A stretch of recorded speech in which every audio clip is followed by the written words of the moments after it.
Assalamualaikum warahmatullahi wabarakatuh. Selamat datang kembali di channel Hikmah Misteri. Dan tentunya masih bersama saya Mas Nara. Apa kabar kalian semua? Semoga selalu baik-baik saja, sehat badannya, dilimpahkan rezekinya, dan dihindarkan dari segala mara bahaya. Amin. Di kesempatan kali ini saya akan menceritakan sebuah cerita horor dengan judul Dendam Arwah Pezina, melanjutkan dari part kemarin.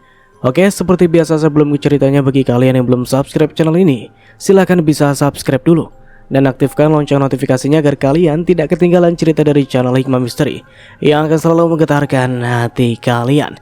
Dan jangan lupa juga untuk share and like. Oke, terima kasih, and so get ready to be haunted. Tubuh Darmoko terlihat terkulai tak berdaya di sana, dan di sekelilingnya banyak sekali ruh-ruh jahat yang mengintarinya. Ketika Minul membuka mata, ia pun langsung terkejut melihat gambaran yang ada di depannya kala itu. Dengan setengah berlari, ia langsung menghampiri di mana tempat suaminya itu telah ditemukan. Namun wujud bercahaya tadi tiba-tiba muncul kembali untuk menghalanginya. Ia mengingatkan kembali bahwa dirinya saat ini tengah berada di alam jin, alam penuh akan ilusi dan sosok-sosok yang sangat mengerikan yang belum pernah ia jumpai sebelumnya. Dan untuk membawa suaminya pulang, maka ia butuh seorang yang ahli untuk mendampinginya. Berhubung Minul datang sendirian, tanpa ada yang menemaninya, sosok berjubah itu pun lantas membantunya dengan membuat tubuhnya menjadi tak terlihat, agar kehadirannya tak diketahui oleh mereka.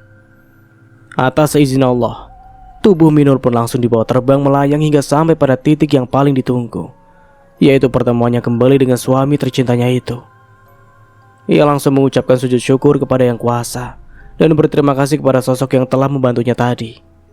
Berkatnya kini ia bisa menemukan di mana suaminya itu telah disembunyikan. Tanpa menunggu lama, Minul pun langsung membawa suaminya pulang bersamanya. Namun saat memapa tubuh Darmoko, tiba-tiba ada kepulan asap yang mengelilinginya seperti sedang menghentikan naganya untuk membawa tubuh tersebut pergi dari sini. Pergilah nak, pergi sejauh yang kau bisa. Jangan hiraukan mereka, biar mereka menjadi tanggung jawabku. Sosok berjubah itu menyuruh Minul untuk segera meninggalkan tempat terkutuk ini. Dan ketika ia menolehkan kepalanya ke belakang, dirinya melihat nenek tengah berperang melawan sosok berjubah tadi. Tepat di depannya, pintu dari alam nyata telah terbuka kembali untuknya. Derayan air mata langsung mengucur deras dari pelupuk matanya. Kata terima kasih pun tak cukup pantas untuk membalas semua yang telah dilakukan sosok berjubah itu kepadanya. Minul pun kini langsung melompat ke arah pintu tersebut dan meninggalkan dimensi berwujud neraka ini untuk selama-lamanya. Tidak! Jangan bawa tubuh itu pergi! Terdengar teriakan amarah dari arwah neneng yang tak terima bahwa Minul telah berhasil untuk membawa Darmoko pergi bersamanya. Terdengar suara batuk dari Ustadz Abdul Salam. Darah yang keluar dari mulutnya pun semakin banyak. Semuanya langsung membuka mata. Mereka melihat tubuh Darmoko yang tergeletak di samping mereka. Alhamdulillah, akhirnya ritual ini berhasil, ucap mereka dengan kompak. Raut gembira terpancar dari wajah masing-masing. Namun mereka tak melihat gerakan yang ditunjukkan oleh tubuh si Minul. Yang lebih mengejutkannya lagi, mereka menemukan tubuh Ustadz Abdul Salam telah tergeletak dengan simbah darah yang terus-menerus keluar dari mulutnya. Bapak! Melihat kondisi sang ayah, putranya, Ustadz muda langsung menghampirinya, berikut dengan bunyai. Teriakan histeris memecah seisi ruangan. Di sisi lain mereka bahagia karena Minul telah berhasil untuk membawa suaminya pulang. Dan di sisi satunya, mereka ditempatkan pada kondisi yang sungguh sangat memprihatinkan. Innalillahi wa inna ilaihi raji'un. Kabar duka disertai isakan tangis tiba-tiba diucapkan oleh Ustadz muda. Seisi ruangan berderayan air mata. Kini dengan berat hati sang putra menyampaikan bahwa ayahnya telah meninggal dunia. Pekikan gemuruh, suara ricuh serta huru-hara mulai terjadi dalam rumah itu. Kepergian beliau masih belum bisa diterima oleh sang istri. Bunyai berkoar-koar atas kesalahan yang telah Darmoko perbuat hingga telah menghilangkan nyawa suaminya. Tak ada yang ingin terkena musibah seperti itu. Apalagi semuanya atas dasar unsur ketidaksengajaan yang dilakukannya. Istri dari sesepuh kampung itu berpikir bahwa Darmoko dengan sengaja telah melenyapkan nyawa suaminya demi untuk menolongnya kembali lagi masuk ke dunia manusia. Akibat ketidaktahuan Darmoko menyangkut perintah beliau yang kala itu dilanggarnya semakin membuat Bunyai menjadi naik pitam. Ia mengamuk. Seisi rumah diobrak-abriknya. Minul yang kala itu baru tersadar. Kini turut kaget mendengar teriakan yang begitu kencang dari mulut seseorang. Masih dengan berbalut kafan di tubuhnya, Mak Tona membantu Minul untuk menyadarkan tubuhnya ke dinding. "Mak, ada apa ini sebenarnya? Dan mengapa Bunyai terlihat mengamuk begitu?" tanya Minul. Mak Tona nampak menghela nafas panjang. Ia tak bisa lagi untuk menyembunyikan kabar duka tersebut dari Minul. "Lihatlah di pojok sana, Nduk," papar Mak Tona dengan jemari yang menunjuk ke arah pojok sudut ruangan depan. Minul langsung mengarahkan pandangannya di sana. Ada seseorang yang tergeletak dengan simban darah di mana-mana. Namun saat akan melihat wajahnya, ia nampak terhalang oleh tubuh seorang pemuda dari belakang. "Mari, akan kubantu kau untuk berpakaian dulu," ujar Mak Tona yang kemudian memampah tubuh Minul menuju kamar. Tapi Mak, siapa gerangan yang tergeletak itu?" Minul masih penasaran. "Nanti juga kamu akan tahu sendiri. Sekarang gantilah bajumu dulu," sahut Mak Tona. Intonasinya mungkin terlihat biasa saja, namun sorot kesedihan yang dipancarkan oleh matanya tak bisa disembunyikan lagi. "Semua ini gara-gara lelaki itu. Dia harus bertanggung jawab atas kepergian bapakmu," teriak Nyai kembali. "Sudahlah Bu, semua sudah suratan takdir. Jangan berteriak begitu. Ini sudah malam. Malu jika sampai didengar tetangga nanti Bu," seru sang putra. Derayan air mata tiada hentinya jatuh bergantian dari kelopaknya. Ia meminta agar sang ibu mengikhlaskan kepergian sang ayah. Semua sudah kehendaknya yang maha kuasa. Beliau pergi dengan keadaan husnul khotimah. Segenap jiwa dan raga telah ia korbankan demi menolong Minul keluar dari alam baka. Lantunan dan bacaan sholawat serta zikir pun tak sedikit pun luput dari gembingan mulut beliau. Hanya satu yang ia inginkan sebelum ajal itu tiba untuk menjemput. Di waktu itu, sebelum ia mengantarkan putra semata wayangnya itu pergi untuk menuntut ilmu ke pesantren sang guru, ia berpesan agar kelak putranya bisa menjadi anak yang membanggakan. Beliau berharap ketika dirinya sudah tiada nanti, maka ialah yang akan menggantikannya untuk menuntut ilmu dan menyebarkan dakwah di daerah terpencil itu. Usia ustadz muda kala itu masih terbilang sangat belia. Namun sebagai anak laki-laki, ia mengerti bahwa sepeninggalan sang ayah kelak, dirinya akan membusungkan dada sekaligus menjadi garda paling depan untuk melindungi ibunya sekaligus negeri tercintanya ini. Tak peduli walaupun nasibnya kelak akan sama seperti dengan sang ayah. Akan tetapi, suatu kebanggaan baginya jikalau bisa memenuhi permintaan terakhir dari beliau. Kini, dirinya melangkahkan kakinya untuk menghampiri dan menenangkan mental ibunya. Keadaannya saat ini sangat membuat dirinya khawatir akan kesehatannya. Usianya juga hampir setengah abad. Memaki, berteriak, mengumpat, marah dan sejenisnya hanya akan membuat waktunya terbuang sia-sia. Semua itu tak akan bisa membuat suaminya hidup kembali. Sang putra langsung memeluk erat tubuh ibunya. Hingga kini tubuh mereka jatuh bersamaan ke bawah. Ia mencoba untuk menguatkan hati sang ibu agar tetap tabah menerima semua cobaan ini. Walaupun sebenarnya hatinya juga rapuh. Rasa-rasanya ia masih tak percaya jika sang ayah telah berpulang ke rahmatullah. Di pojok sana, Darmoko mulai membuka mata. Ia memegangi dahi pelipisnya, mencoba untuk duduk perlahan menyadarkan tubuhnya yang masih dalam keadaan lemas di dinding. Tanpa disengaja, kini pandangannya tertuju pada tubuh seseorang yang sudah tergolek, tak berdaya, tepat di sampingnya. "Allahu Akbar, Pak Ustadz! Ya Gusti, apa yang terjadi pada beliau?" Darmoko langsung meletakkan kepala beliau pada pangkuannya. Perlahan air matanya mulai menetes. Mendengar suara Darmoko, nurani Bunyai kembali tergugah. Singa yang mulanya sudah berusaha ditidurkan oleh sang putra, kini menjadi bangun kembali. Dengan langkah yang begitu berat, ia menghampiri Darmoko yang kini tengah menangisi jasad sang suami. Kemudian, dirinya mendorong tubuh Darmoko hingga pria itu jatuh dalam keadaan tersungkur. Setelah itu didekapnya tubuh sang suami dalam pelukannya. Sikapnya kala itu sudah seperti orang yang sedang stres. Ia masih belum merelakan kepergian suaminya dengan ikhlas. Dari arah belakang, nampak Minul keluar dengan pakaian yang biasa ia kenakan sehari-hari. Wanita itu langsung menghampiri suaminya. "Mas, kamu sudah sadar? Kamu tidak apa-apa kan?" tanya Minul. Namun ucapannya tak dipedulikan olehnya. Darmoko masih fokus pada tubuh beliau yang kini sudah menjadi jasad. Tetesan air mata tak henti-hentinya keluar dari kelopaknya. "Mas." Saat suaminya hanya diam, Minul pun mencoba untuk memperhatikan sorot matanya. Ia lalu mengarahkan pandangannya ke satu titik, di mana di situ sudah ada Bunyai yang tengah memeluk tubuh suami. Pak Ustadz." "Innalillahi wa inna ilaihi raji'un." Setelah itu, Minul langsung membungkam mulutnya.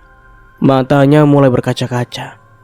Ia melihat tubuh Ustadz Abdul Salam sudah tergolek tak berdaya dengan simbahan darah di mana-mana. Apa yang dilihatnya di alam gaib itu adalah nyata. Semuanya bukanlah sebuah ilusi. Orang berjubah yang membantunya tidak lain ialah Ustadz Abdul Salam sendiri. Beliau telah membelah raganya untuk membantunya membawa suaminya pulang ke Bali. Dan sebagai taruhannya, kini nyawanya harus melayang akibat menolongnya dari jeratan arwah neneng yang mencoba untuk menghentikannya kembali ke dunia. Hatinya merasa bersalah kepada Bunyai berikut putranya. Atas keteledorannya hari ini terjadi korban lagi. Dan korban tersebut tiada lain ialah salah satu ulama besar di kampungnya, sesepuh pendiri desa terpencil itu, yang manakala namanya sudah tersohor kemana-mana. Berkat jasa beliau, kini suaminya Darmoko bisa kembali berkumpul bersama dengannya. Minul lalu melangkah maju, berniat untuk menenangkan Bunyai. Namun secepat kilat, Bunyai malah mengacungkan jemarinya sambil menatap melotot ke arah Minul. Jangan pernah kalian mencoba untuk mendekati jasad suamiku. Kalian berdua adalah orang yang paling hina di muka bumi ini. Yang perempuannya sangat teledor, tidak bisa menjaga amanat yang sudah diberikan oleh suaminya. Andai saja waktu itu kamu tidak membukakan pintu tersebut, maka arwah itu tidak akan mungkin merasukimu dan membuat suamimu si Darmoko ini melanggar perintah yang sudah diamanahkan suamiku padanya. Lihat akibat perlakuan kalian berdua. Lihat. Sambil menunjukkan jasad beliau yang sudah terbujur kaku itu kepada mereka. Suamiku rela mempertaruhkan nyawanya demi untuk membawa kalian kembali pulang ke sini. Mendengar caci maki yang terlontar begitu saja dari mulut Bunyai, Darmoko beserta Minul pun hanya bisa menunduk dan mendengarkan. Mereka tahu bahwa mereka telah melakukan hal yang sangat fatal. Kelalaian yang mereka buat memang tak pantas untuk dimaafkan. Sudahlah Bu, kalau ibu seperti ini terus, bagaimana ruh bapak bisa tenang di alam sana? Ucap putranya yang mencoba untuk mencairkan suasana agar tidak bertambah semakin parah. Apakah mereka bisa untuk menghidupkan kembali bapakmu, Le? Ibu belum siap jika harus kehilangannya, Le. Demi Allah, ibu belum ikhlas menerima kepergiannya ini. Ungkapnya. Tangisnya langsung menggugu, membuat Darmoko dan Minul semakin terpojok, sekaligus merasakan bersalah.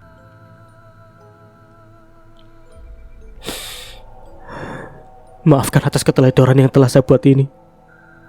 Sungguh, saya juga merasa sangat kehilangan sekali. Jika berkenan, terimalah permintaan maaf dari kami, Bunyai, Mas Aki. Darmoko langsung bersimpuh di hadapan mereka, memohon agar mereka bisa untuk memaafkan kesalahan yang telah diperbuatnya. Ustadz muda itu langsung mengangkat bahu Darmoko, mengajaknya bangkit. Kemudian mereka saling berpelukan erat. Sudahlah Mas, semua ini sudah takdir. Toh bapak matinya juga mati syahid. Kepergiannya tidak sia-sia. Maafkan juga atas sikap ibuku. Ini semata-mata karena ibu masih belum bisa untuk mengikhlaskan kepergian beliau, ungkap Ustadz muda tersebut. Dan sampai mati pun saya tidak akan pernah memaafkan kalian berdua. Ingat itu, ucap Bunyai. Terlihat amarah begitu besar terpancar dari sorot matanya. Malam itu tiada siapapun yang tertidur. Semua mata terjaga. Tak satu pun dari mereka bisa terlelap setelah terjadinya tragedi berdarah tersebut. Minul Gadis cantik itu kini matanya telah sayu. Kedua kantung matanya telah membesar akibat tangis yang keluar tiada henti. Begitupun sang suami yang hanya bisa melihat jenazah beliau yang kini telah dibersihkan oleh anak dan istrinya. Ingin rasanya ia membantunya, namun dirinya teringat akan ucapan Bunyai tadi yang menyuruhnya untuk tak mendekati jasad suami tercintanya itu. Mak Tona nampak menguatkan Bunyai dengan mencoba untuk mengelus punggungnya agar wanita itu bisa kembali tenang. Malam terus bergulir hingga fajar menjelang, menampakkan warna jingga di langit sana. Bintang-bintang kecil, begitupun bulan purnama yang bersinar kini nampak telah digantikan oleh hangatnya sang surya saat itu. Ustadz muda pun langsung bergegas untuk mengumumkan kabar duka tersebut ke surau. Tanpa sepengetahuan Bunyai, Darmoko pun menguntitnya dari belakang, berniat untuk membantu apa saja yang akan diperlukan oleh ustadz muda tersebut. Ia berpesan kepada Minul agar tak mencari masalah dengan Bunyai, karena kondisinya saat ini memang belum memungkinkan. Langkah demi langkah jalan berlumpur di area persawahan mulai dilewati oleh mereka. Derayan air mata masih terus mengalir membasahi pipi ustadz muda. Darmoko bergerak maju untuk menenangkannya dengan merangkulnya. Terlihat dia juga melemparkan kilasan senyum ke arahnya.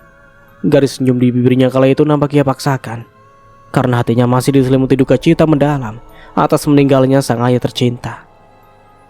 Beberapa warga desa terlihat seliweran ke sana kemari menyambut pagi sekaligus aktivitas yang akan mereka mulai hari ini. Satu atau dua orang juga tak sengaja berpapasan dengan mereka. Ada yang bertanya anda kemana, ada pula yang menanyakan tentang keadaan kelopak mata mereka yang semakin membengkak. Dengan sigap Darmoko pun langsung melemparkan kalimat pedas kepada mereka. Namun setelah itu, ustadz muda melarangnya untuk tak berkata kasar kepada mereka. Memang niatnya baik, hanya sekedar pertanyaan biasa yang ditanyakan. Tapi ketika kalimat tersebut terucap, Darmoko merasa sangat terpojok. Ia menjadi teringat kembali akan keteledoran yang telah dirinya perbuat. Setelah kabar duka itu telah tersebar, ustadz muda dan Darmoko pun langsung kembali ke rumah, mengantarkan jenazah pulang ke rumahnya untuk segera dikebumikan.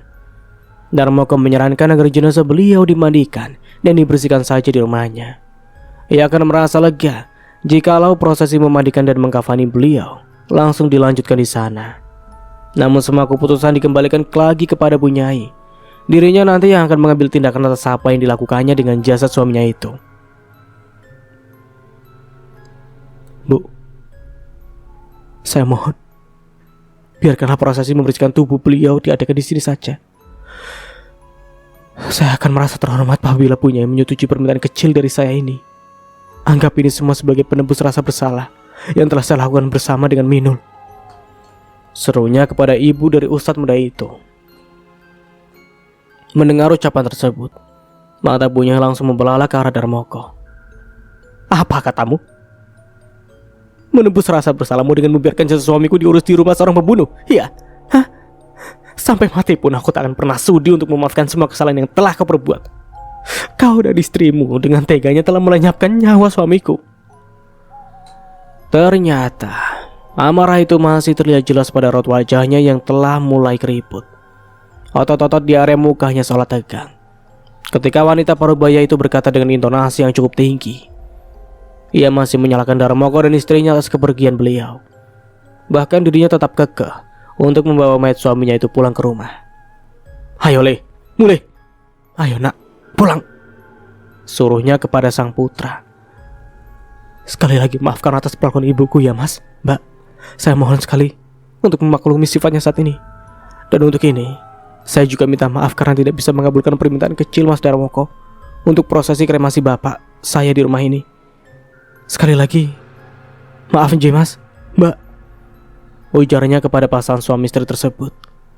Ia terus mengatupkan tangannya dan meminta maaf kepada mereka atas sikap ibunya yang mungkin membuat hati mereka terluka atas semua perkataannya tadi.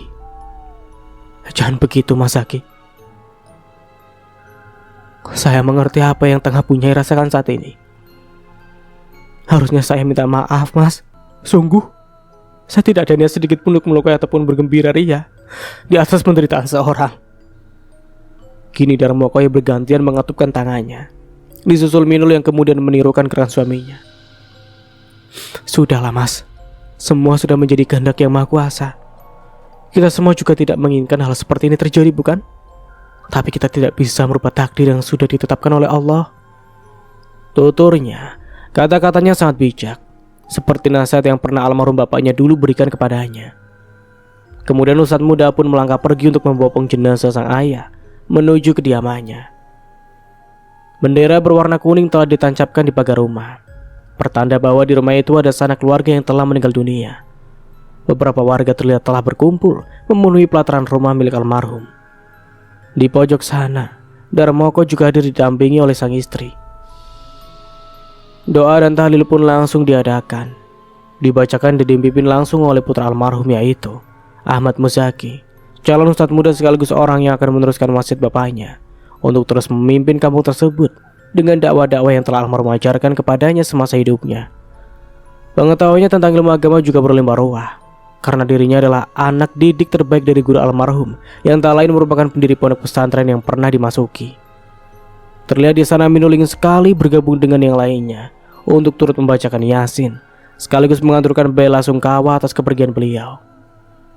Namun ketika kakinya mulai memasuki halaman dan hendak menginjak tangga rumah, dengan cepat Bunyai pun langsung bangkit dan beranjak untuk menghampirinya. Ia langsung menarik tangan Minul dengan kasar, hingga wanita ayu itu terjatuh di pelataran rumahnya. Semua mata nampak heran dengan sikap yang ditunjukkan dari istri sesepuh kampung tersebut. Dengar wahai kalian semua, wanita ini berikut dengan suaminya yang berdiri di sana. Mereka telah sengaja merencanakan semua ini untuk membunuh suamiku, ucapnya dengan lantang.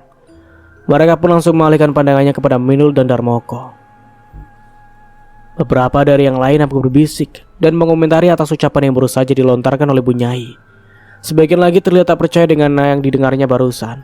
Menurut mereka, Minul dan Darmoko adalah orang baik, tak mungkin sampai tega untuk menghabisi nyawa pemimpin desanya itu. Namun mereka juga belum tahu apa penyebab dari kematian almarhum yang sebenarnya. Mengapa sesepuh kampung yang sangat mereka hormati bisa meninggal tepat di rumah Darmoko? Coba kalian ingat lagi, siapa saja korban yang telah tewas di rumah mereka? Apakah kalian tidak merasa curiga dengan hal ini? Hal janggal itu, atau jangan-jangan mereka telah melakukan praktek pesugihan dan membuat warga kampung ini satu persatu menjadi tumbal? Pikirkan hal itu. Entah apa yang ada di benak Bunyai saat itu, sehingga ia tega untuk memfitnah pasangan suami istri itu atas tindakan keji yang tidak pernah sama sekali mereka lakukan. Astagfirullah.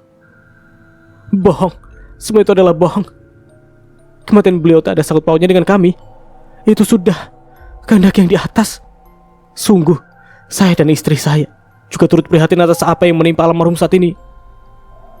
Darmoko merasa tak terima dengan fitnah keji yang telah Bunyai itu juga kepadanya. Sebisa mungkin ia mencari pembelaan karena memang dirinya tidak merasa bersalah atas hal itu. Kalau memang tidak, lalu mengapa banyak warga yang tewas di rumahmu, Dar?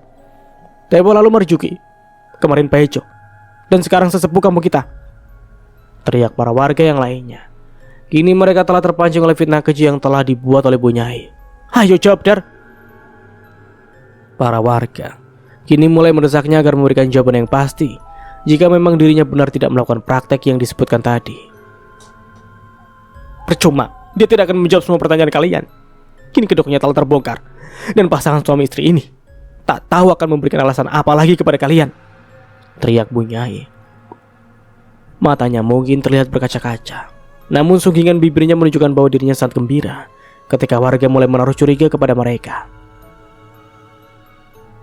Bayangkan jika hal ini terjadi pada kalian semua. Lihatlah, tubuh suamiku yang terbujur kaku di sana. Apakah kalian semuanya bisa menatapnya saja? Kata-kata Bunyai kian lama semakin ngawur. Istri dari sesepuh kampung itu terus saja berusaha untuk memprovokasi warga agar mereka semua menganiayanya dan mengucilkannya sekaligus mengolok-oloknya di depan khalayak ramai seperti ini. Melihat tubuh suaminya yang bergetar, Minul pun langsung berlari untuk menghampirinya. Mas, bagaimana ini? Mereka sudah termakan oleh fitnah palsu itu. Apa yang harus kita lakukan saat ini, Mas? Istrinya kini mulai ketakutan. Ia terlihat bersembunyi di ketiak suaminya untuk menutupi sebagian wajahnya karena malu ditatap oleh para warga. Gemuruh teriakan warga semakin membuat Minul dan Darmoko semakin tergugu di tempat. Ia tak tahu mengapa warga dengan mudahnya langsung percaya dengan cerita bohong yang dibuat oleh Bunyai. Jika memang benar dia melakukan praktik pesugihan, lebih baik langsung kita adili saja. Di sini sekarang juga, teriak salah seorang warga dengan lantangnya. Iya betul, makin tidak benar saja desa ini sekarang. Lebih baik kita cancang saja tubuh Darmoko beserta istrinya di bawah pohon candi besar yang ada di sana. Mereka semakin tersulut oleh amarah. Jangan libatkan istriku dalam hal ini. Cukup aku saja yang menanggung hinaan keji seperti ini. Silakan lakukan apa saja yang kalian mau. Tapi camkan ini baik-baik. Demi Allah, aku tidak pernah melakukan praktik maupun ritual yang kalian sebutkan tadi. Darmoko bergerak maju ketika melihat warga yang bergerak mendekat ke istrinya. Jika kamu memang tidak melakukannya, maka buktikanlah kepada kami. Jangan hanya sekedar omong kosong belaka untuk menyembunyikan nama baikmu yang sudah tercemar. Timpal mereka. Apakah tidak cukup kalian tadi menyaksikanku bersumpah atas nama yang kuasa? Ungkap Darmoko. Kini matanya mulai berkaca-kaca. Alah, orang kalau sudah ketahuan kedoknya ya begini, sering bawa nama Allah dalam urusan pribadinya. Bunyai tiba-tiba langsung menyautinya. Ayo, lebih baik kita langsung saja arak dia ke pohon besar itu. Mereka langsung menyeret tubuh Darmoko dengan kasar. Untung saja mereka tidak melibatkan Minul lagi dalam hal itu. Seketika hati Darmoko menjadi lega. Walaupun setelah ini ia tak tahu apa yang akan para warga lakukan kepadanya. Jangan bawa suamiku, aku mohon. Sontak Minul langsung memegangi dengan erat salah satu kaki dari mereka, berharap mereka mengasihinya agar merubah pemikirannya untuk menghukum Darmoko yang jelas-jelas tidak bersalah.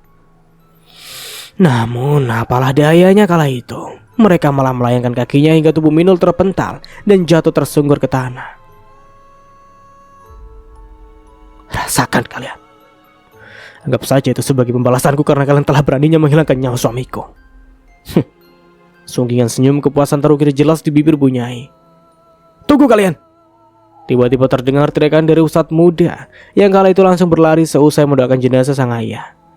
Ia kemudian menghampiri mereka yang kini tengah menyeret Darmoko. Melihat kehadiran putranya, Bunyai langsung menunduk. Untuk apa juga Saki kesini? Bisa hancur semua rencanaku ini. Batinnya.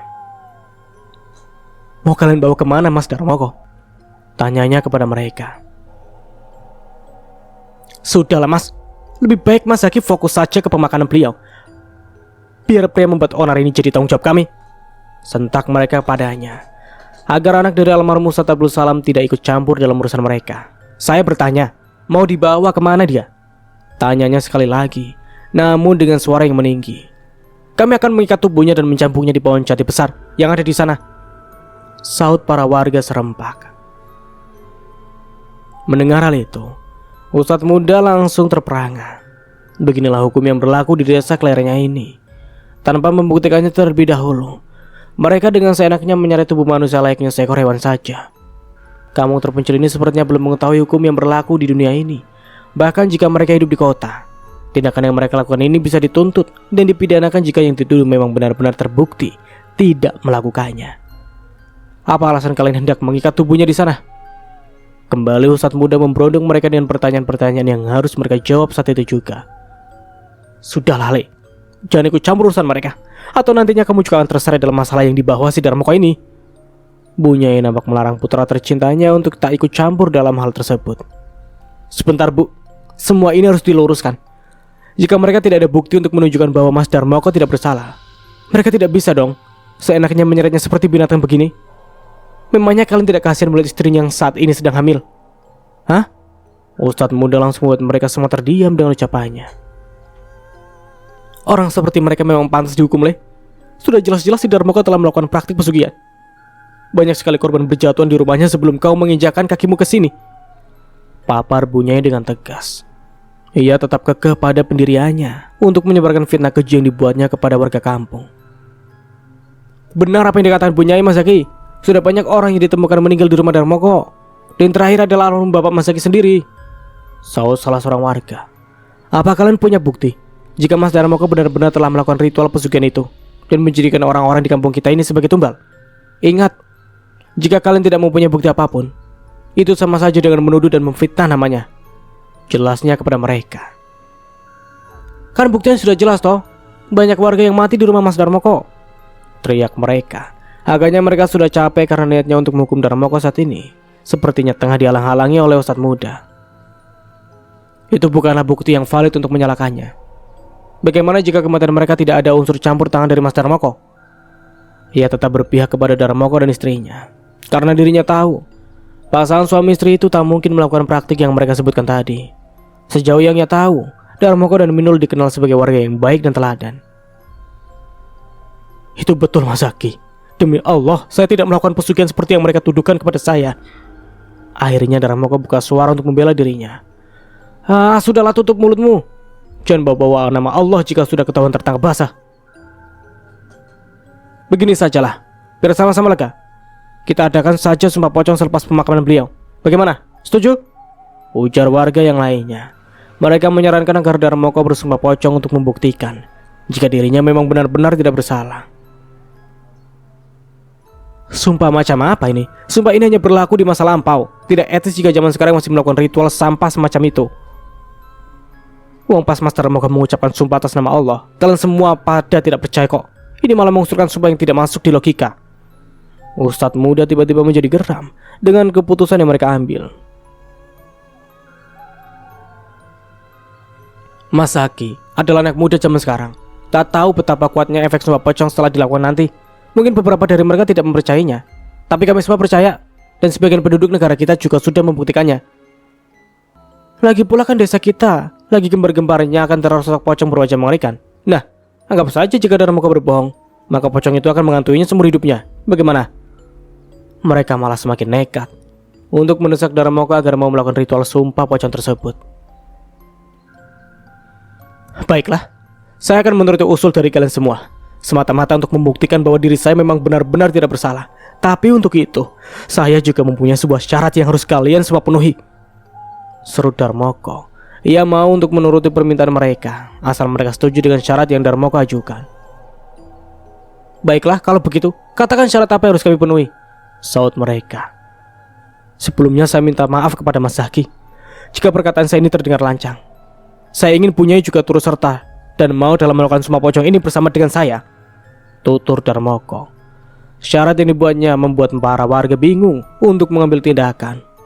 Mereka tidak berani jika harus melibatkan Bunyai dalam hal ini, karena mereka masih menganggap bahwa Bunyai adalah salah satu orang yang paling disegani di desanya itu. Loh, Mas, mengapa kok tiba-tiba ibu saya disangkut pautkan dalam hal ini? Tanya ustadz muda yang nampak kebingungan. Mengapa Darmoko menyeret nama ibunya dalam kasus tersebut? Sebelumnya saya minta maaf, Mas. Jadi begini, Bunyailah yang telah menuduh saya melakukan praktik pesugihan tersebut. Beliau juga sedari tadi mencoba untuk menghasut para warga agar mereka semua amarah dan benci kepada saya. Pengakuan dari Darmoko malah membuat ustadz muda semakin tersentak. Ia langsung melirik tajam ke arah sang ibu yang saat ini terlihat ketakutan dan bersembunyi di belakang tubuhnya. Tidak, semua itu bohong. Aku tidak pernah menghasut mereka untuk menghakiminya. Warga sendiri yang telah membongkar kedok aslinya. Dengan setengah gugup, Bunyai masih sempat-sempatnya untuk mencari sebuah pembelaan. Melihat sikap ibunya, kini ustadz muda pun menjadi tahu bahwa kejadian ini memang ada sangkut pautnya dengannya. Sikap Bunyai yang terlihat salah tingkah saat dipandangi oleh putranya semakin menunjukkan bahwa dialah dalang di balik terjadinya huru-hara ini. Ustadz muda tak habis pikir dengan sang ibu. Apa faedahnya dengan memfitnah orang yang jelas-jelas tidak melakukan hal yang dituduhkannya tadi? Mengapa ia sampai tega untuk membuat berita bohong supaya Darmoko beserta istrinya diamuk oleh massa?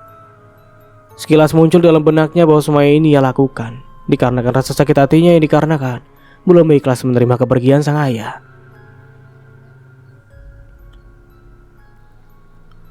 Daripada kita saling beda paham begini, lebih baik Bunyai menyanggupi saja syarat diri Darmoko. Toh jika apa yang dikatakan Bunyai tentang Darmoko yang melakukan praktik pesugihan itu memanglah benar, Bunyai tidak perlu takut-takut begitu dong, seru salah seorang warga. Ia mendesak agar Bunyai menyanggupi saja syarat yang diajukan oleh Darmoko. Beraninya kalian menyuruh-nyuruh saya? Tidak, saya tidak akan melakukannya. Tatapan Bunyai langsung tajam kepada orang yang berani menyuruhnya tadi. Bu, ya kalau ibu memang yakin bahwa Mas Darmoko melakukan praktik yang ibu tuduhkan tadi, Mengapa ibu menolak saran dari para warga? Ungkap ustadz muda dengan setengah berbisik kepada ibunya. Shh, diamlah. Jangan ikut campur masalah ibu, sentak Bunyai pada sang putra. Kemudian ustadz muda pun langsung menggandeng ibunya dan membawanya pergi dari kerumunan para warga. Maaf, saya permisi sebentar. Ada yang ingin saya diskusikan dengan ibu saya, ucapnya sembari mengatupkan kedua tangan. Melihat gerak-gerik ustadz muda, agaknya Darmoko mengerti bahwa sang putra telah mengetahui akan rencana licik ibundanya. Makanya dirinya langsung menyeret Bunyai pergi dari kerumunan. Darmoko sangat berharap semoga saja ustadz muda bisa menyelesaikan semuanya dan bisa membujuk Bunyai untuk mengembalikan nama baiknya. Ia lalu memeluk Minul dengan mengusap perut sang istri yang sudah nampak membuncit. 4 bulan lagi istrinya itu akan melahirkan. Entah bagaimana keadaannya jika waktu kelahiran anaknya tiba, dirinya malah tidak bisa menemani istrinya di saat ia membutuhkannya. Mas, apa yang Mas Darmoko pikirkan saat ini? Tanya Minul. Ia melihat ketegangan pada raut wajah suaminya. Tidak apa-apa, Dek. Sejenak tadi Mas mulai berpikir, bagaimana nantinya jika warga tetap ingin menghukum cambuk Mas sampai Mas tiada? Mas berpikir saat anak kita lahir nanti, ia sudah tidak memiliki sosok ayah lagi. Paparnya kepada Minul, yang seketika setelah mendengar semua itu, sang istri langsung membungkam mulut suaminya dengan tangannya. Tidak, jangan pernah sesekali bicara seperti ini lagi. Aku, berikut anakmu yang belum lahir ini, masih membutuhkanmu, Mas. Percayalah Pak Putra dari almarhum Ustadz Abdul Salam akan menyelesaikan semua ini. Beliau akan membantu kita untuk keluar dari masalah yang kita hadapi ini, ucap Minul yang nampak meyakinkan suaminya. Iya, Dek, Mas percaya sepenuhnya dengan Mas Haki. Tapi kan, kamu juga tahu sendiri bagaimana watak ibunya. Aku takut jika Bunyai tetap kekeh pada pendiriannya dan tak mau meminta maaf kepada kita. Dan lebih Mas takutkan lagi, bagaimana jika gertakan yang Mas minta tadi malah disanggupi olehnya? Bagaimana jika Bunyai lebih memilih melakukan ritual sumpah pocong itu? Dek, kamu kan tahu sendiri bagaimana efeknya nanti jika sumpah itu sampai terjadi. Pengaruhnya sangat besar. Walaupun sebagian dari mereka menyepelekan hal ini, jika tuduhan yang dilayangkan Bunyai kepada kita itu salah, maka seumur hidupnya Bunyai akan merasakan ketakutan yang luar biasa, karena setiap saat harus merasakan teror sosok pocong yang disebabkan oleh tulahnya sendiri. Jelas Darmoko kepada istrinya. Walaupun sudah difitnah, Darmoko masih tetap mengkhawatirkan keadaan Bunyai setelah ini. Sedangkan di belakang rumahnya, terlihat di sana Bunyai tengah adu cekcok dengan putranya sendiri. Ia dengan berkacak pinggang juga bicaranya yang lantang, kini tengah memberitahu sang putra agar tidak ikut campur di dalam urusannya. Kau ini sama saja seperti bapakmu. Mbok ya sekali-kali itu jangan jadi orang yang terlalu baik. Nanti kebaikanmu itu malah dimanfaatkan oleh mereka. Dan ternyata benar kan? Lihatlah dirimu sekarang yang sudah berani untuk memusuhi ibumu sendiri. Anak macam apa yang kulahirkan ini? Dia lebih berpihak kepada seorang pembunuh ketimbang mendukung ibunya untuk memberikan pelajaran kepada pembunuh bapaknya. Terlihat Bunyai tengah memaki-maki putranya. Sadarlah, Bu, mereka bukanlah seorang pembunuh. Kematian bapak tidak ada hubungannya dengan mereka. Saut sang putra yang mencoba membuka lebar mata hati ibunya supaya belajar ikhlas untuk berpelapang dada. Untuk apa kau mati-matian membela mereka, Le? Aku ini ibumu, ibu yang telah mengandungmu selama 9 bulan. Ibu yang melahirkanmu, mendidikmu hingga sekarang. Kau kelak yang akan menggantikan tugas ayahmu untuk memimpin desa ini. Tapi kini kau malah melawan ibumu sendiri, ucap Bunyai. Matanya mulai berkaca-kaca karena putranya lebih berpihak kepada orang lain ketimbang memberikan dukungan kepadanya. Jika ibu ingin Zaki untuk melanjutkan tugas bapak, harusnya ibu kan juga bisa membenahi diri ibu sendiri. Bagaimana sikap untuk menjadi seorang istri dari ulama besar? Dan sikap ibu ini tidak mencerminkan bahwa ibu adalah istri dari bapakku, seru Ustadz muda. Seketika itu juga sebuah tamparan mendarat pada pipinya. Beraninya kau, beraninya seorang anak kecil sepertimu menasihatiku tentang cerminan akhlakku. Beginilah jadinya jika kau terus-terus bergaul dengan mereka. Sekarang terserah. Walaupun kau bersujud ratusan kali bahkan ribuan kali, aku tak akan pernah mau untuk meminta maaf kepadanya, tuturnya. Ia masih kekeh mempertahankan sikap angkuhnya itu. Baiklah, terserah ibu saja kalau begitu. Silakan. Terima saja syarat dari Mas Darmoko. Saya permisi dulu. Ustadz muda pun langsung meninggalkan ibunya. Ia merasa sudah tidak mengenal ibunya lagi. Bukan perihal tentang tamparan yang dilayangkannya tadi. Akan tetapi, mengapa hanya dengan kata maaf saja sepertinya susah sekali untuk ia ucapkan kepada Darmoko beserta istrinya.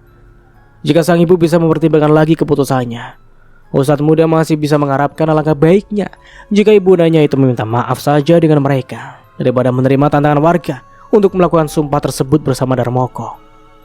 Dan akhirnya, jika apa yang dituduhkannya itu salah, maka seumur hidupnya ibunya akan terus merasakan diteror oleh sosok pocong itu akibat tulah yang dibuatnya sendiri. Di sisi yang sama, Bunyai masih terlihat ketakutan jika harus melakukan ritual sumpah pocong tersebut bersama Darmoko. Karena ia sangat tahu bahwa tuduhan tentang pesugihan yang dia lakukan Darmoko hanyalah rekayasanya saja agar para warga membencinya dan menghukumnya. Namun ia juga sampai tak habis pikir dengan putra semata wayangnya itu yang lebih mengutamakan kepentingan orang lain ketimbang mendukung ibunya sendiri. Bagaimana ini? Apa yang harus aku lakukan? Jika aku menerima tantangan itu, maka seumur hidupku aku tidak akan bisa tenang. Tapi aku juga tidak mau minta maaf kepada mereka. Ocehnya. Sudahlah, teror sosok pocong masih baik ketimbang aku harus merendahkan diriku di hadapan mereka. Toh ini juga hanya teror biasa. Tak mungkin pocong itu bisa menghabisiku, bukan? Ucapnya dengan sesumbar. Kemudian dengan langkah tegap dan hati yang mantap, Bunyai pun keluar untuk memenuhi para warga untuk mengumumkan bahwa dirinya telah siap untuk disumpah dan siap untuk menerima resikonya setelah ini. Baiklah para warga, saya menerima tantangan kalian untuk melakukan sumpah pocong itu bersama dengan Darmoko, disaksikan oleh jenazah suami saya yang ada di alam sana. Setelah pemakaman suami saya, tepatnya selepas sholat asar, sumpah ini akan dilangsungkan di musola kita. Dan saya akan mempertanggungjawabkan setiap ucapan saya jika yang saya ucapkan ini memang salah. Saya siap jika seumur hidup saya harus diteror oleh sosok pocong jika tuduhan yang saya layangkan kepada Darmoko terbukti fitnah. Gemuruh petir langsung terdengar di atas sana. Langit mendadak menjadi hitam pekat. Suasana desa seolah menjadi mencekam. Para burung mulai berterbangan untuk mencari perlindungan, seperti sebuah isyarat akan terjadi badai besar di kampung Mojo Asem. Semuanya mendadak terjadi setelah Bunyai menyatakan bahwa dirinya telah siap untuk sumpah pocong. Jaringan warga kemudian mulai mengantarkan almarhum ke tempat beristirahat terakhirnya. Ustadz muda mengambil posisi terdepan untuk memikul keranda yang berisi jenazah sang ayah, dibantu oleh Darmoko yang berada di sampingnya. Derayan air mata perlahan mulai bercucuran. Namun para warga desa lainnya mengingatkan agar Ustadz muda rela dan ikhlas untuk melepaskan kepergian beliau. Ditahan sebentar Mas Zaki air matanya, ucap Darmoko padanya. Iya mas, saya tidak menyangka saja beliau meninggalkan saya secepat ini, sautnya sembari menyeka peluh putih yang terus menerus keluar dari kelopaknya. Sekali lagi maafkan saya Mas Zaki. Ini semua akibat keteledoran saya, kata Darmoko lagi-lagi yang merasa tak enak akan musibah yang sudah terjadi. Prosesi pemulasaran akhirnya berjalan lancar tanpa hambatan apapun. Satu persatu warga mulai pergi meninggalkan pemakaman dan kembali pulang ke rumah masing-masing. Kini hanya menyisakan keluarga almarhum, yaitu istri berikut putranya yang masih enggan untuk meninggalkan sang ayah, yang kini tubuhnya telah ditimbun dengan tanah pemakaman. Sudah bu, yang ikhlas, serunya kepada ibundanya. Ini semua gara-gara si Darmoko. Coba saja waktu itu dia menuruti perintah dari bapakmu. Mungkin sampai saat ini bapakmu masih ada dan berkumpul bersama dengan kita. Balasnya Bunyai masih tetap menyalahkan Darmoko atas kepergian Ustadz Abdul Salam. Sudah bu, jangan mulai lagi. Mari lebih baik kita pulang ke rumah. Bapak sudah tenang berada di sisinya. Jika bapak melihat ibu bersedih begini, maka yang ada almarhum tidak akan bisa tersenyum di sana. Serunya yang membujuk sang ibu untuk tak terus-terusan menangis. Hingga pada akhirnya mereka pun dengan berat hati harus meninggalkan pemakaman itu. Sesekali Ustadz muda menoleh ke belakang untuk berpamitan kepada almarhum ayahnya. Tangannya bergerak melambai ke arah papan nisan yang telah tertancap di gundukan tanah berwarna kemerahan itu. Selamat jalan Bapak. Semoga amal dan ibadah Bapak diterima oleh Yang Maha Kuasa. Semoga diberikan kenyamanan yang layak di sana. Zaki pamit Pak. Lain waktu Zaki akan berkunjung ke sini untuk menemui Bapak. Sampaikan salam sayang dan rindu Zaki kepada Allah beserta baginda Rasul ya Pak.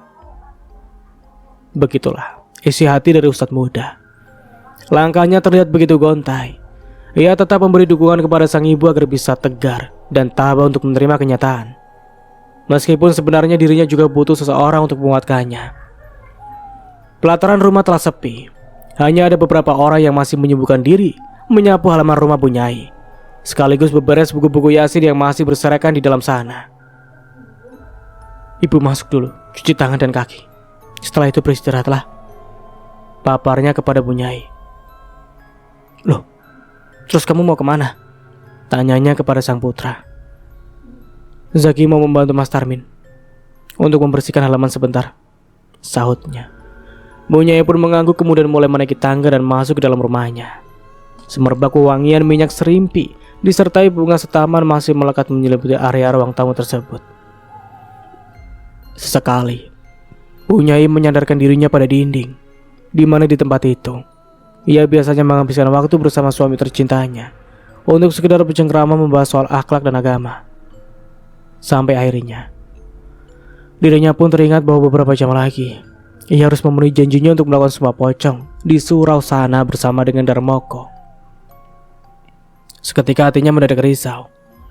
Bu Nyai langsung melangkah ke belakang untuk membasuh muka beserta tangannya, berharap ingatannya akan sumpah pocong itu bisa hilang dari benaknya walaupun cuma sekejap.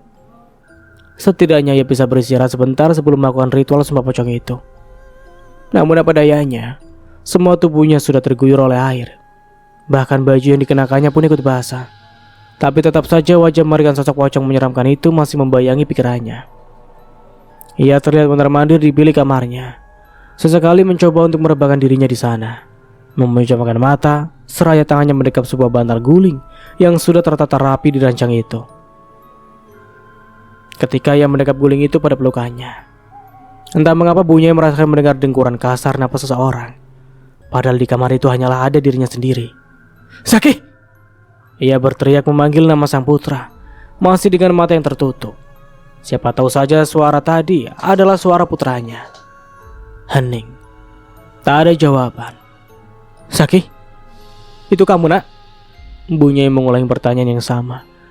Mungkin saja putranya tadi mendengar teriakannya, namun masih tak ada jawaban dari sana. Ia pun langsung membuka matanya perlahan. Sontak Bu Nyai pun langsung kaget dan melempar guling yang dipelukkannya tadi jauh-jauh. Entah bagaimana ceritanya, guling yang dilihatnya tadi tiba-tiba telah berubah menjadi sosok pocong dengan wajah yang amat mengerikan. Giginya yang menghitam dan runcing terlihat menyeringai ke arahnya. Pergi kau dari hadapanku, teriaknya sembari menutup mukanya dengan kedua tangan. Mendengar teriakan dari dalam, Ustadz muda pun langsung berlari mengambil arah suara tersebut, yang dimana sumber suara itu ternyata berasal dari kamar sang ibu. Ia melihat ibunya tiba-tiba duduk merengguk dengan menyembunyikan wajahnya di antara kedua kakinya. Astagfirullah Bu, ada apa Bu? Tanyanya pada Bu Nyai. Sang putra langsung mendekap tubuhnya dan menenangkannya. Itu, di sana. Tangannya menunjuk pada guling yang dibawanya tadi. Tidak ada apa-apa Bu. Ustadz muda langsung mengambil guling yang terjatuh itu, kemudian meletakkannya kembali ke ranjang. Buang benda ini jauh-jauh dari hadapanku. Namun dengan sigap, Bu Nyai langsung membuang guling itu kembali ke lantai. Mimik mukanya terlihat sangat ketakutan. Kenapa Bu? Itu kan hanya guling, tanya putranya. Ia heran mengapa ibunya itu takut setelah melihat guling tersebut. Atau jangan-jangan karena ucapan sesumbar yang ia lontarkan tadi ya, saat beliau tetap kekeh untuk disumpah pocong. Kini, ustadz muda mulai mengaitkannya dengan sumpah pocong yang akan dilaksanakan beberapa jam lagi. Bu, apakah tidak lebih baik jika ibu minta maaf saja kepada Mas Darmoko beserta istrinya daripada harus melakukan sumpah pocong itu? Tanyanya kepada sang ibu. Ia merasa bahwa ibunya sangat ketakutan, apalagi setelah melihat guling tadi. Mungkin saja ibunya tadi melihat guling itu telah berubah menjadi sosok pocong mengerikan, sehingga peluh sebesar biji jagung masih terus-menerus keluar dari keningnya dan menyebabkan jilbab yang dipakaiannya saat ini menjadi basah. Tidak, sampai mati ibu tidak mau meminta maaf kepada seorang pembunuh, tegasnya. Ibu lebih baik disumpah pocong daripada harus merendahkan diri untuk meminta maaf kepada mereka. Walau begitu, Bu Nyai masih saja tetap angkuh. Baiklah jika begitu. Zaki juga tak kurang-kurang untuk menasihati ibu, meskipun Zaki sendiri sebenarnya tak percaya dengan ritual sumpah pocong itu. Tapi setelah melihat ibu ketakutan tadi, kini perlahan Zaki paham bahwa efek dari sumpah itu ternyata membawa pengaruh yang sangat besar. Maksud Zaki, mumpung masih belum terlambat Bu, kini Zaki hanya memiliki ibu. Ibu adalah amanat terakhir bapak yang harus Zaki jaga. Dan jika ibu kenapa-napa, apa nantinya yang harus Zaki katakan pada almarhum bapak, Bu? Ustadz muda masih berusaha untuk meyakinkan ibunya bahwa tindakan yang diambilnya adalah salah. Sudahlah, Lai, jangan mulai berceramah lagi. Lebih baik kamu pergi dan beristirahat saja sana di kamarmu. Tinggalkan ibu sendiri, serunya kepada sang putra. Kini, ustadz muda sudah tidak bisa berkata lagi. Ia menyayangkan atas tindakan yang diambil oleh sang ibu. Dirinya hanya bisa mengambil napas panjang di saat sang ibu mulai meremehkan efek dari sumpah yang akan dilakukannya nanti. Dirinya tidak tahu apa yang akan terjadi kepada ibunya setelah melakukan sumpah tersebut. Ia hanya bisa berharap semoga Yang Kuasa selalu melindunginya dan mengampuni setiap dosa yang diperbuatnya. Di rumah sepetak, suami dari Minul yaitu Darmoko terlihat mondar-mandir kesana kemari seperti orang yang sedang kebingungan. Merawat wajah penuh akan kecemasan. Melihat suaminya yang seperti itu, Minul pun langsung menghampirinya dan menanyakan apakah gerangan yang membuat hati suaminya resah. Mas, ada apa toh? Kok dari tadi mondar-mandir tidak jelas gitu? Tanya Minul. Kamu ini dek, mengagetkan sama saja. Sautnya yang nampak terkejut karena tiba-tiba istrinya menghadangnya dan berdiri tepat di hadapannya. Ya habisnya aku lihat dari tadi mas tidak bisa diem sih, papar Minul.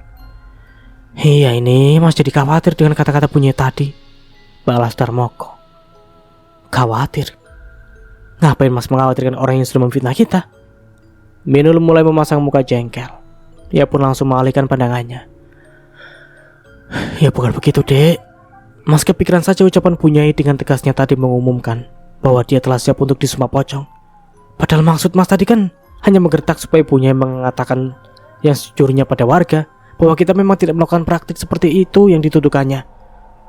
Mas tak menyangka jika jadinya malah akan seperti ini, tutur Darmoko pada istrinya itu. Walah, ternyata cuma hal itu toh yang dari tadi mengganggu pikiran Mas Darmoko.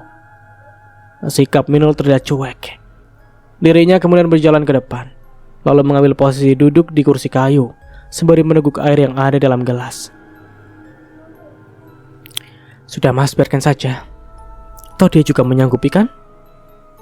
Ucap Minul dengan entengnya.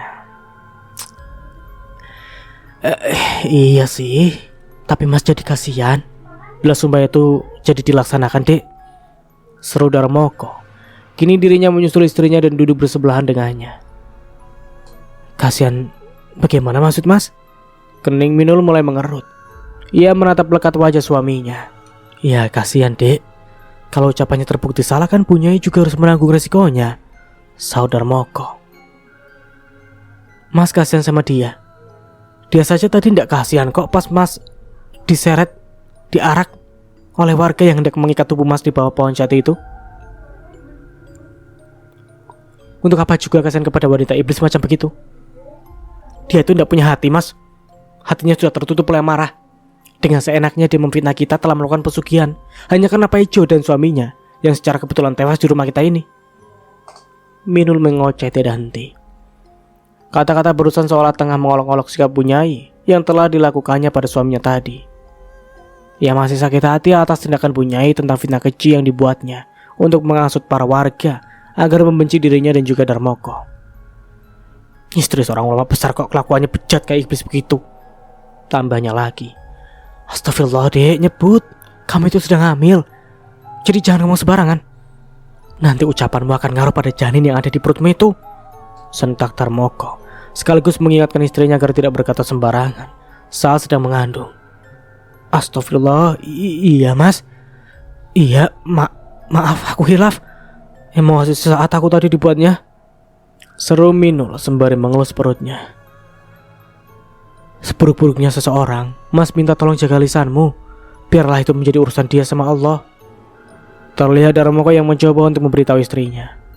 Minul hanya mengangguk sembari menunduk. Ia sudah tak bisa berkata apa-apa lagi, karena memang ucapannya tadi sedikit keterlaluan. Jika dirinya menggunjing orang seperti itu, maka apa bedanya dirinya dengan Bunyai? Nampak jelas raut wajah Minul yang penuh akan penyesalan setelah berucap sembarangan tadi. Ia sungguh tak menyangka jikalau kata-kata kasar itu keluar begitu saja dari mulutnya. Padahal ia sendiri tahu bahwa sekarang dirinya sedang mengandung. Tak sepatutnya ia mengolok-olok seorang seperti tadi.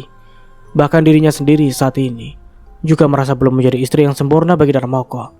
Ditambah lagi perkataan kasar yang tak bisa dirinya kendalikan saat ini. Mas, sekali lagi maafkan aku ya. Aku benar-benar menyesal telah berkata kasar tadi. Ia langsung bersujud di kaki Darmoko agar suaminya itu mau memaafkannya. Sudah, jangan seperti ini. Ayo, bangunlah. Darmoko kemudian mengangkat bahu sang istri, kemudian mendudukannya kembali pada kursi kayu yang ada di sebelahnya. Sekarang dirinya yang bergantian mengambil posisi jongkok di hadapannya. Ia menggenggam tangan Minul, sesekali menempelkan daun telinganya itu ke perut Minul. Suara azan telah berkumandang di surau sana. Kembali keresahan itu menyelimuti hatinya lagi. Ia tahu bahwa sebentar lagi sumpah pocong itu akan dimulai. Bukan semata-mata takut melakukannya, namun dirinya sangat menyayangkan jika sumpah yang diambilnya itu akan menjatuhkan korban lagi. Secara Bunyai lebih memilih untuk menyanggupi syarat darinya, walaupun itu sebenarnya hanyalah gertakan saja. Ia melakukan semua itu supaya Bunyai sadar akan tuduhan fitnah yang ia layangkan kepadanya. Hanya satu yang ia harapkan, yaitu berharap agar Bunyai bisa mengembalikan lagi nama baiknya di depan semua warga. Namun hal yang tak diinginkan malah terjadi. Jika saja pada waktu itu Bunyai mengakui semua kejahatannya dan mau meminta maaf padanya, mungkin semua pocong ini tak akan pernah terjadi. Tapi sudahlah, percuma berharap pada orang angkuh seperti itu.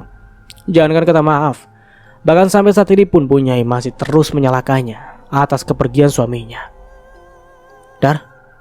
Darmoko. Setengah jam kemudian, terdengar suara teriakan seseorang yang memanggil namanya di luar rumah. Minul pun langsung beranjak dari duduknya untuk membukakan pintu. Rupanya Mariadi, adik dari Mak Tona yang bertamu ke rumahnya. Monggo Kang, melebet, Mas Darmoko ada di dalam, ajak Minul dengan ramah. Tidak Mbak Yu, makasih, aku hanya sekedar memberitahu saja bahwa Darmoko telah ditunggu di surau sekarang, papar pria itu kepadanya. Ya sudah, saya permisi dulu. Tolong sampaikan pesanku tadi pada Darmoko ya, Mbak. Tambahnya lagi. Kemudian Mariadi menggoes sepeda nuntanya dan pergi meninggalkan rumahnya Minul. Istri dari Darmoko langsung menutup pintu itu kembali. Ia lalu menghampiri suaminya yang masih duduk termenung di tempat yang sama. Mas, tadi ada Kang Mariadi. Dia memberitahu bahwa Mas sudah ditunggu warga di surau ini, ujar Minul yang menyampaikan pesan itu kepada suaminya. Iya, Mas juga dengar. Ya sudah, kalau begitu Mas mau sholat dulu agar hati Mas tenang sebelum melakukan semua itu. Setelah ini Mas akan berangkat ke surau, paparnya. Mas, aku ikut ya, rengek Minul dengan mengatupkan tangannya ketika kaki Darmoko hendak meninggalkan rumahan itu. Tidak dek, kamu di rumah saja, ini bukan sumpah biasa. Bagaimana jika nanti akan berpengaruh pada bayi kita? Ucap Darmoko. Ia melarang Minul untuk ikut serta bersamanya. Mendengar hal yang menyangkut buah hatinya, Minul pun hanya bisa mengangguk dan menuruti perintah dari suaminya. Ia tak mau kesalahan yang dibuatnya terulang untuk kedua kalinya. Lebih baik ia mematuhi perintah suaminya dan berdiam diri di rumah sampai suaminya itu selesai untuk melaksanakan sumpah yang telah diambilnya itu. Ketika Darmoko telah menginjakkan kakinya di surau, ia melihat tubuh Bunyai yang sudah dibalut oleh kain kafan putih. Bayangan teror sosok pocong dengan wajah mengerikan mulai muncul di benaknya. Ia hanya bisa meneguk salivanya tanpa mengatakan sepatah kata pun. Yang dipikirannya kala itu ialah, bagaimana bisa Bunyai dengan santainya dan tanpa rasa takut telah siap untuk melakukan sumpah tersebut. Sedangkan wanita itu pastinya tahu bahwa cerita tentang dirinya yang melakukan praktik pesugihan itu adalah fitnah. Dengan langkah berat, Darmoko pun mulai maju dan mengambil posisi terbaring bersebelahan dengan Bunyai, di mana di sana sudah ada kain kafaning baru yang sudah menunggunya dan siap untuk melilit tubuhnya. Darmoko seperti merasakan gambaran kematian yang sungguh nyata saat ini. Bagaimana tidak? Untuk membuktikan dirinya tidak bersalah, maka dirinya terpaksa melakukan sumpah ini dan melawan Bunyai yang manakalanya wanita itu juga sudah siap disumpah dan siap untuk menanggung resiko atas tindakannya itu. Ya Gusti, bagaimana ini? Bagaimana jika setelah melakukan sumpah pocong ini aku benar-benar dinyatakan telah meninggal, namun akan diukir di sebuah papan nisan dan tubuhku akan dipendam di dalam gundukan tanah bersama dengan para mayat yang mungkin jasanya saat ini telah menjadi tulang belulang. Betapa seramnya jika itu ini terjadi. Bahkan aku pun belum siap meninggalkan dunia ini. Tapi aku juga tidak sudi jika harus meminta maaf kepada pembunuh suamiku. Mau tidak mau aku harus menanggung resikonya setelah ini. Semoga saja pocong itu tidak menerorku malam ini. Dalam hatinya, Bunyai mulai bergeming, memikirkan banyak hal sembari tatapan tajamnya dilayangkan ke arah Darmoko. Tubuhnya terlihat bergetar. Belu sebesar biji jagung mulai keluar dari keningnya. Ia merasakan gambaran kematian ada di depannya saat ini. Bayangan nyata dirinya meninggal seakan telah membuat otaknya menjadi tidak bisa untuk berpikir jernih. Deg-degan gemetar, pasti itu yang dirasakan Darmoko saat ini. Meskipun ia adalah seorang pria yang jujur, namun baru kali pertamanya ia melakukan ritual sumpah seperti ini, di mana seluruh tubuhnya harus dibalut oleh kain kafan, layaknya orang yang telah meninggal. Langit telah mendung, awan hitam mulai menyelimuti kampung Mojo Asem. Entah kebetulan atau bagaimana, seperti akan turun hujan hari ini. Atau mungkin juga itu adalah sebuah pertanda yang kuasa sebelum sumpah itu dilaksanakan. Baiklah kalau begitu, langsung kita mulai saja ya. Bagaimana Mas Aki? Seru Pak RT kepada Ustadz muda. Lebih baik Bapak langsung tanyakan saja kepada mereka yang bersangkutan tentang siapa atau tidaknya mereka. Saya sudah angkat tangan dan tidak mau berkomentar apapun dalam hal ini. Toh bukan 1-2 kali saya memperingatkan ibu saya maupun Mas Darmoko. Namun jika mereka tetap memilih untuk melanjutkannya, ya silakan saja. Tutur Ustadz muda. Terlihat jelas raut kekecewaan terpancar dari wajahnya. Sangat disayangkan bila tindakan sumpah ini harus dilanjutkan. Ya sudah, ayo. Sebentar lagi akan gelap ini. Siapa juga yang mau berlama-lama di sini? Yang ada nanti pocong itu malah datang untuk meneror kita jika masih mikir-mikir dulu. Teriak warga mulai resah karena sumpah itu belum juga dilaksanakan. Para warga takut akan hari yang sudah semakin petang, di mana pergantian siang menjadi malam akan disambut oleh para memedi yang suka menjahili manusia. Baik, kita mulai saja ya kalau begitu. Saya tanya kepada kedua belah pihak, yaitu Mas Darmoko dan Bunyai. Apakah kalian sudah siap untuk disumpah pocong? Tanya Pak RT kepada keduanya. Bismillah. Insya Allah saya siap Pak, tegas Darmoko sembari mengatur napasnya dalam-dalam. Lantas, Bunyai, bagaimana? Apakah sudah siap? Tanyanya sekali lagi kepada Bunyai. Siap. Saya sudah siap. Sautnya sedikit terbata. Tersirat dengan jelas raut wajah Bunyai yang mulai kelihatan gugup. Darmoko hanya bisa melirik Bunyai, walaupun dalam hatinya sebenarnya merasa tak tega. Entah apa yang akan terjadi setelah sumpah ini dilangsungkan. Pria itu berharap semoga hari ini tak ada korban berjatuhan lagi. Untuk ini saya menyatakan ya, jika dari dua sisi sudah siap untuk disumpah pocong, sumpah ini diadakan untuk mengetes kebenaran tentang ucapan siapakah yang benar dan siapakah yang tidak jujur dalam setiap tindakan yang dilakukannya. Dan jika salah satu dari kalian terbukti berbohong, maka kalian harus menanggung resiko itu sendiri. Apakah kalian sanggup? Tanya Pak RT yang terlihat meyakinkan Darmoko dan Bunyai kembali. Sebelumnya, memang ia sudah berdiskusi dengan ustadz muda tentang semua ini. Sepertinya sumpah ini memang sengaja diulur supaya keduanya dapat berpikir dengan jernih dan membatalkan tindakan yang telah mereka pilih ini. Dan sampai di sini dulu ceritanya. Nantikan kelanjutan ceritanya di part berikutnya.